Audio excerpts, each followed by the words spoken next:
Welcome back to another On the Road video, brought to you by ApplianceVideo.com. Stop. Before beginning any repair, always be sure to disconnect the power to the appliance. It is also recommended to test the outlet for proper voltage. Remember to also turn off the water. We got another great repair for you guys today. This is a brand new style of Whirlpool Cabrio. As you can see by this the black back here, this is their new style. And what we have today is the inlet valve, the fill valve. The hot side is actually stripped and was leaking pretty bad. So we're gonna go ahead and give you a step-by-step introduction on how to replace it. The tools you will need to complete this repair will be a 1/4-inch nut driver and a putty knife. First thing we need to do after shutting off the water is unplug the unit.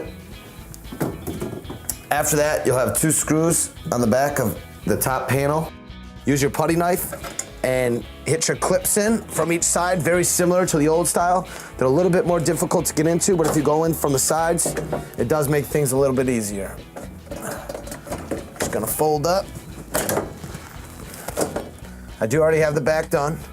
We're just gonna flip it over, and this is gonna give us access to this new valve. You're gonna see that this is definitely different than the old valves, but is not too difficult to replace, which we'll get started on.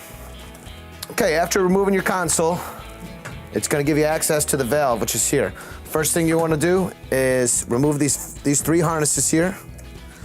Do try to document or take a picture of or write down which one is which, even though the wires are longer, so they do line up. You're gonna pull your mounting clip out, run it down the side, and make sure it's out of the way. Next, very simple, you're gonna have 2 1/4-inch screws, which you're gonna remove, and then 1 right in the front.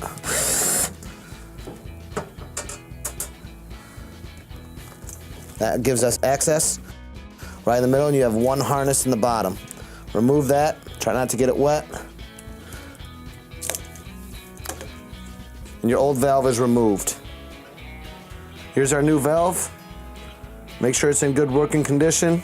No cracks. All your gaskets here on the end.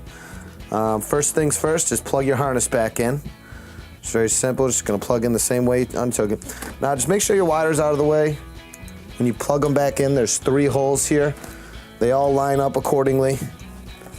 Just gonna give it a little push down, and you will hear it snap into place. Next, we're gonna reapply our screws.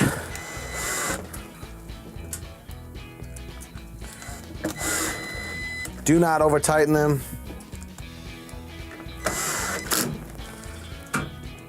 Then we're gonna go straight to putting in our harnesses. They slide right on there very easily.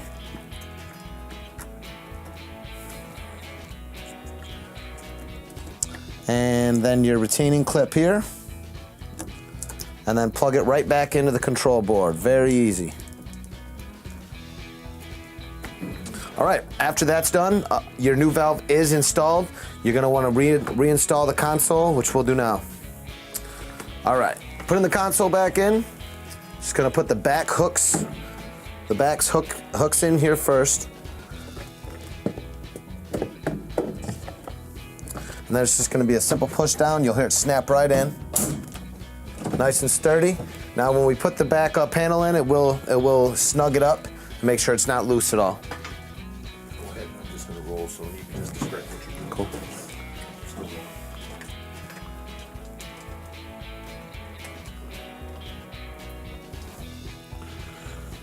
All right.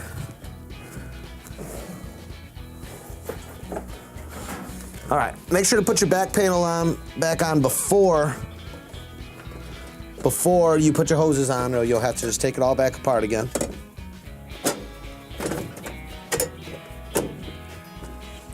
All right. So just gonna line it right back up, and we're just gonna screw them right back in.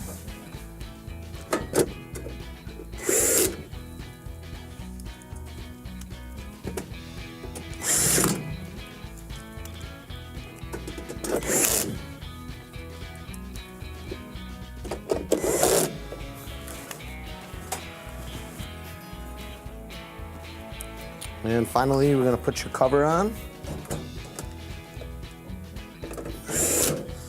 All right. You're just gonna wanna hook your water lines back up and then run the water through to make sure that the water is coming through. And that will complete your repair. Thank you for watching another quality in-home video brought to you by ApplianceVideo.com.